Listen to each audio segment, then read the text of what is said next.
Halo, selamat pagi, selamat siang, selamat sore, selamat malam. Ya, ketemu lagi sama saya di Lemon Tree Coffee Farm ya. Oke, di konten sekarang saya mau bagiin pengalaman saya ngobatin ikan-ikan saya yang sakit nih. Gak mungkin dong kita pelihara gapi nggak ada yang sakit, pasti ada aja yang sakit. Apalagi saya waktu pertama kali pelihara itu benar-benar pemula, nggak ngerti apa-apa. Semua penyakit kena, mulai dari white spot, ekor kuncup, fin rot atau busuk sirip ya. Terus udah gitu sempat kena cacingan juga, dan yang terakhir kena sisik nanas. Bayangin, langsung kena lima-limanya. Padahal saya udah merawat secara bener, tapi ya namanya pemula ya, awal-awal kena lima-limanya itu justru bersyukur saya. Karena apa? Jadi bisa belajar pelan-pelan.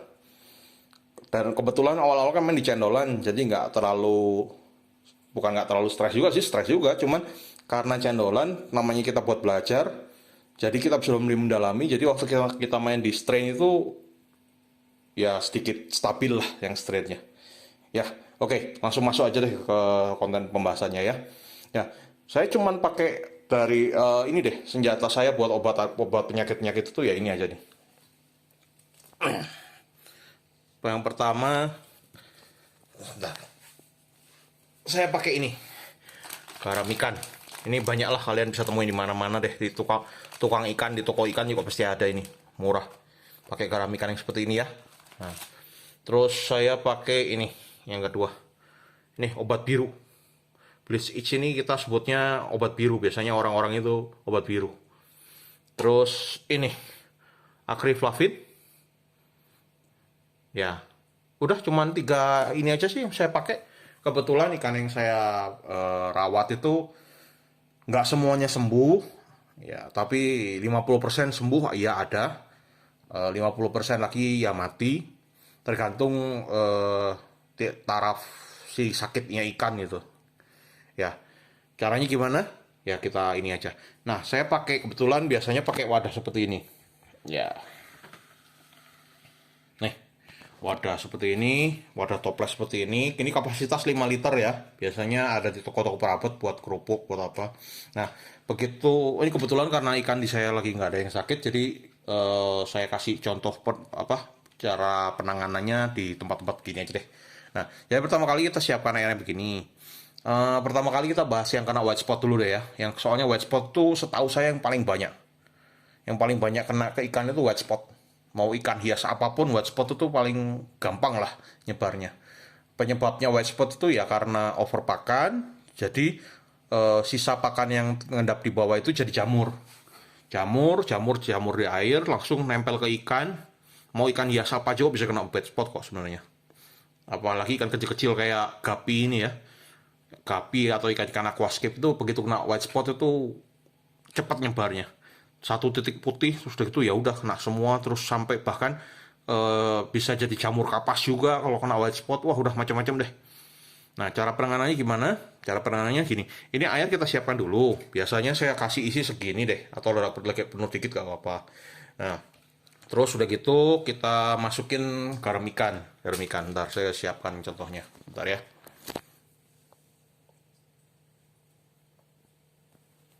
Nah, kira-kira segini nih garam ikannya. Setengah sendok makan.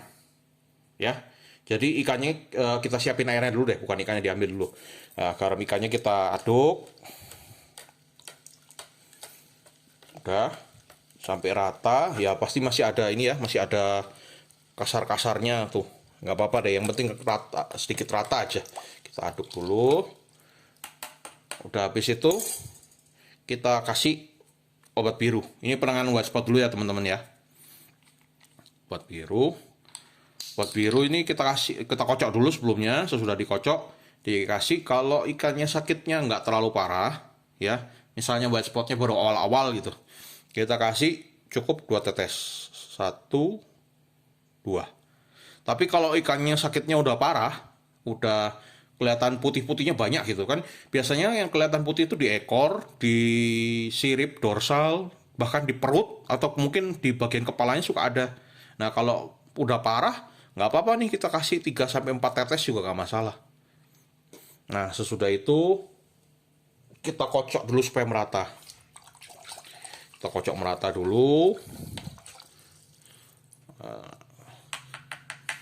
Sesudah merata, ikannya kita ambil dari tempat, dari akuarium. Ingat ya, penanganan untuk semua ikan yang sakit itu sama. Jadi ikan kita harus cepat ambil, kita karantina dulu, kita pisahin dulu supaya nggak nyebar. Karena semua penyakit itu di ikan gapi ini nyebarnya cepat di satu wadahan itu. Nah, ikannya kita ambil, nggak kita aklimasi juga nggak apa-apa ya. Jadi kita tinggal taruh gitu aja sampai 1 hari kita biarkan, jangan kasih makan. Terus udah gitu besoknya kita cek, kita kasih makan sedikit, dia mau makan nggak. Kalau dia mau makan, ya udah, kita kasih makan lagi besoknya. Kalau dia nggak mau makan, tetap puasain, nggak masalah kok. Soalnya biasanya ikan-ikan sakit itu memang susah makan. Ya, besok setelah hari ketiga, hari keempat airnya bisa kita ganti tuh, kita buang, kita lakukan sama lagi, kita isi air lagi, ikannya kita angkat dulu, kita isi air lagi, kita kasih garam lagi, kita kasih obat biru lagi, sambil lihat kalau sudah mendingan, kita kurangi dosisnya.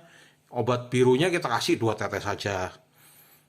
Itu penanganannya sama, kita kasih makan, mau atau enggak, kalau nggak mau kita puasakan lagi, sampai ikannya sehat. Biasanya kalau kena white spot itu yang saya alami itu, berapa ya? Saya pengalaman itu antara 3 hari sampai 1 minggu penanganan ini. Yang sembuh ya sembuh, yang nggak sembuh ya meninggal akhirnya.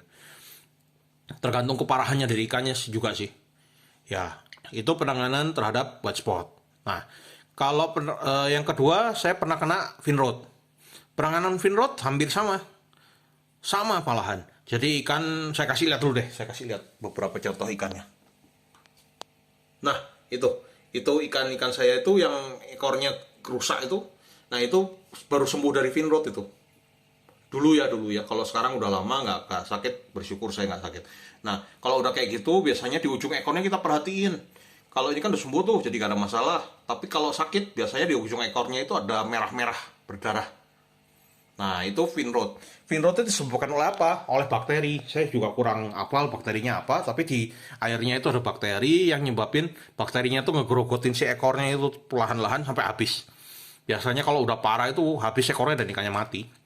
Tapi kalau belum parah, kita bisa ngedeteksi dari awal. Sama, kita angkat, kita pindahkan ke sini. Kita kasih garam juga, air tinggi segini.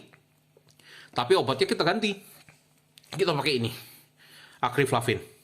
Ya, nah, obatnya pakai akriflavin. Dosisnya sama, 2 tetes atau 3 tetes. Kita cek, kasih makan. Biasanya kalau fin rot masih mau makan sih. Jadi kalau fin rot masih agak aman. Kita kasih makan, dia masih mau makan. Kita jaga airnya, kebersihannya. Kita ganti lagi sama ini, ya gitu aja terus. Kalau fin rot itu pengalaman saya hampir sama white spot ya. 3 hari sampai 1 minggu itu bisa sembuh.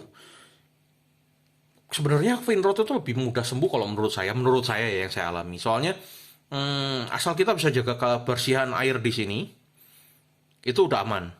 Tapi fin rot itu juga menurut saya juga cepat nyebarnya. Jadi kalau satu kena fin rot kita nggak angkat-angkat, satu akuarium itu kena fin rot semua bisa-bisa. Ya, itu fin rot.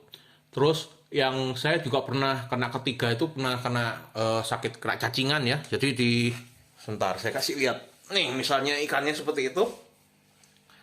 Nah, di ekornya ikan itu keluar cacing panjang. Saya tahu itu cacing atau bukan gimana. Saya awalnya pikir itu kotoran. Nah, saya angkat ke atas. Waktu saya angkat ke atas, saya lihat kok masuk. Waktu saya masukkan ke akuarium lagi, cacingnya keluar lagi tuh. Keluar menyuntai gitu. Tapi setiap kali saya angkat, cacingnya masuk gitu. Nah, saya panik, saya harus diapain? Saya baca harus pakai obat tertentu. Karena saya nggak pengalaman dan nggak ngerti juga, karena pemula dulu, saya cuma kasih ini. Bentar. Nah, saya cuma kasih ini obatnya. Kasih garam ikan.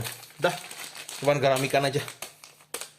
Garam ikan aja, saya konstan penanganannya sama, saya karantina, dikasih air segini, dikasih garam ikan sama setengah sendok makan.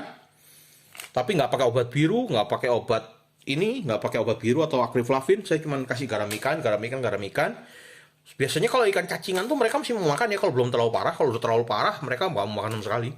Nah, kalau kita kasih garam konstan, kalau saya itu 2 hari sekali saya ganti airnya. Kalau cacingan kemarin saya kasih garam, Begitu setelah 2 hari, air endapan saya kasih garam lagi gitu terus. Lama-lama nanti keluar kayak kayak kotoran. Seperti di sininya itu ada kayak kotoran ikan. Tapi itu cacingnya keluar itu. Nah, kebetulan kalau waktu di saya itu, saya cacingan bisa sembuh semua ya. Jadi cuman ada 2 ikan yang kena cacingan. Waktu itu saya coba-coba beli casut di tempat umum. Mungkin kurang bersih atau gimana, kena cacingan itu, 2 ikan itu. Kebetulan yang makan cuma 2 ikan itu saya lihat. Saya kan cuma kasihnya sedikit casutnya. Yang lainnya nggak mau makan karena kebiasaan saya kasih makan pelet Artemia instan. Ya udah. Jadi tadi yang pertama white spot sudah, Finrod sudah, cacingan sudah, terus kuncup. Nah, kuncup. Kalau kuncup ini pengalaman saya karena suhu air. Jadi biasanya kalau di galon-galon ini kan ada aman ya. Kenapa? Pengalaman kan kenapa saya selalu bilang dulu galon saya nggak pernah isi penuh, saya kasih segini. Karena di wilayah saya, di rumah saya ini, kalau siang panas sekali, kalau malam sampai subuh itu dingin sekali suhunya tuh ekstrim berubahnya. Jadi kalau siang itu 27 derajat, kalau malam itu 21 di sini. Nah, bayangkan, dia ini saya pakai sini, kalau di sini kan nggak bisa. Di sini kan otomatis airnya banyak. Biasanya gampang kuncup di sini. Nah, biasanya solusinya ada 2 sih untuk mencegah kuncup itu setahu saya ya. Maaf kalau saya salah. Aerator saya matikan untuk malam hari. Dan air itu nggak pernah saya isi segini. Kalau kuncup waktu saat musim dingin itu saya punya isi 50% dari kapasitas akuarium saya. Saya cuma isi 50%, ikannya aman tuh. Aerator saya matikan waktu malam saja. Saat kondisi dingin, aerator saya matikan supaya nggak terlalu banyak sirkulasi. Ya itu yang saya lakukan untuk menghindari kuncup. Tapi tetap aja kadang ada yang sakit, yang kondisi tubuh antibodinya kurang baik, tetap kuncup. Nah, penanganan kuncup gimana? Saya angkat ikannya supaya nggak nular. Bentar. Saya pindahkan ke wadah ini lagi. Pokoknya kalau saya itu di sini karena mau hemat budget ya, nggak pakai yang neko-neko. Jangan saya cuma pakai begini aja. Wadah kerupuk ini saya beli kalau nggak salah 10 ribuan ini di toko perabot. Di online mungkin lebih murah, saya kurang tahu. Ini buat wadah kerupuk yang 5 liter. Nah, saya isi airnya setengah kalau kuncup. Ya, saya isi air setengah. Sama saya kasih garam. Nah, saya kasih obat biru sebenarnya. Tapi ini nggak wajib sih sebenarnya. Soalnya setahu saya kuncup itu kan cuman karena suhu. Jadi saya cuma isi setengah, saya kasih obat garam sedikit, sedikit ya, garamnya seperempat. Dan saya kasih makan, tetap saya pelihara di sini. Ada yang sembuh, ada yang enggak sih. Tapi kebanyakan yang kuncup di saya itu sembuh lagi sih. Jadi cuman kita jaga suhu aja sama pola makannya kita kasih sedikit. Jangan sampai airnya kotor. 2 hari atau 3 hari sekali airnya kita ganti. Posisi sama setengah gitu. Ya. Nah, kalau ya begitu sih pengalaman saya kuncup. Sebenarnya kuncup itu susah-susah gampang sih. Kalau kita taunya terlambat, kuncupnya parah itu pasti lewat sih. Tapi kalau kuncupnya belum lambat misalnya, kan kita sebagai breeder gapi, apalagi yang saya di indoor ini kan tiap hari saya lihat ya. Pulang kerja saya lihat, pagi bangun saya lihat. Jadi kita tahu perkembangan ikan kita kan tuh, waduh ini ada yang kuncup nih, ini ada yang kuncup nih, misalnya gitu, langsung angkat. Kalau kita langsung angkat biasanya nggak parah deh, bisa dia atasi begitu. Ada, saya juga pernah coba pakai ini juga, jadi penanganannya sama kayak white spot tadi, tapi airnya setengah. Kalau white spot kan airnya penuh, saya gunakan air setengah. Ada yang sembuh, tapi ada yang mati juga. Nah, penyakit yang kelima ini yang saya alami, tapi sebenarnya saya juga nggak pernah berhasil sih ini sebenarnya. Saya kena sisik nanas. Sisik nanas itu karena berbagai faktor ya. Saya baca-baca di literasi itu ada karena bakteri di air, jadi ngaruh ke pencernaannya. Ada karena pakan yang kurang bersih, jadi ngaruh ke pencernaannya. Dan yang ketiga itu karena terlalu banyak kita ngasih makan. Kan gapi, moli itu sebenarnya kalau kita kasih makan terus itu makan terus ya. Nah, kita kebanyakan kasih makan jadi sembelit. Kalau manusia sembelit masih bisa minum obat pencahar atau gimana. Kalau gapi kan nggak bisa. Otomatis perutnya membesar, infeksi. Dan kalau sisik nanas itu kemarin yang saya korban ikan saya yang sisik nanas 2 ekor itu, saya pencet itu di dalamnya perutnya itu ada apa ya? Jadi perutnya itu besar, aduh nggak ada contoh sih ya. Perutnya besar seperti ikan hamil, besar sekali, tapi ternyata empuk. Dan waktu saya pencet itu, waktu sudah meninggal ya, saya pencet itu isinya banyak cairan lendir. Nah ini kalau sisik nanas saya sih dikasih tahu katanya pakai garam ikan sama akriflavin kayak penanganan Vinrod tadi. Tapi jujur saja saya belum pernah berhasil gitu.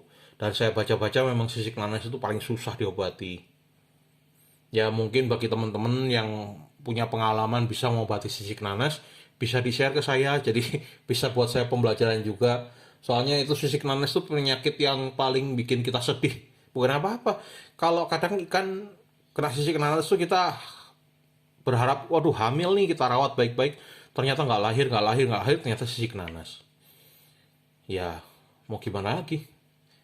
Ya begitu aja deh pengalaman dari saya. Kebetulan saya bersyukur awal-awal dikasih cobaan semua penyakit kena di akuarium ini. Ini saksi sejarah saya. Semua penyakit pernah ada di sini. Jadi buat pembelajaran sampai sekarang, ya sekarang sih lebih mudah penanganan di galon seperti ini ya kalau saya ya. Jadi kalau sakit cuma satu tempat, biasanya yang kena kita deteksi juga mudah, pembersihan mudah. Jadi saya di galon jarang sakit sih, hampir gak ada malahan. Saya yang di sini yang sakit itu. Pernah sekali yang PRTD ini saya sakit gara-gara kesalahan saya, bukan karena itu, tapi habis lahiran saya langsung masukkan kaki ke jantannya, itu saya bodoh, saya itu saya lupa. Jadi sakit, dia kuncup, mati lama-lama. Ya udah. Paling sekian aja sharing pengalaman saya.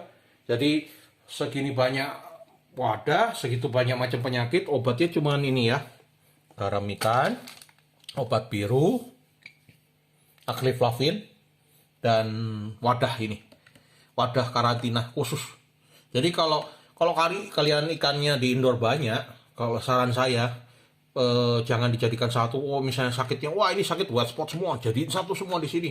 Nggak beres-beres. Pengalaman saya ya, nggak beres-beres, yang ada ini sembuh, ini nularin ke sini, ini sembuh nularin ke sini. Jadikan satu-satu. Supaya kalau begitu ada yang beres, ada yang kelihatan sehat, kita bisa kembalikan ke tank utama, yang sakit kita treatment. Itu pengalaman saya. Ya, saran saya juga. Oke, bagi kalau ada yang mau nambah-nambahin atau mau nanya-nanya, boleh di kolom komentar ya. Terima kasih bagi yang selalu setia nonton konten-konten saya. Bahkan beberapa sampai nonton sampai habis, itu terima kasih sekali saya. Ya, oke, sampai ketemu di konten-konten saya selanjutnya. Ya mau subscribe boleh ya, subscribe ya, subscribe kan gratis. Supaya kalau saya upload video soal perkembangan farm saya, mini farm saya, teman-teman semua bisa lihat, bisa jadi pembelajaran juga, bisa jadi pembanding. Bahkan mungkin kalau saya salah bisa kasih masukan buat saya. Oke. Terima kasih semuanya. Selamat malam.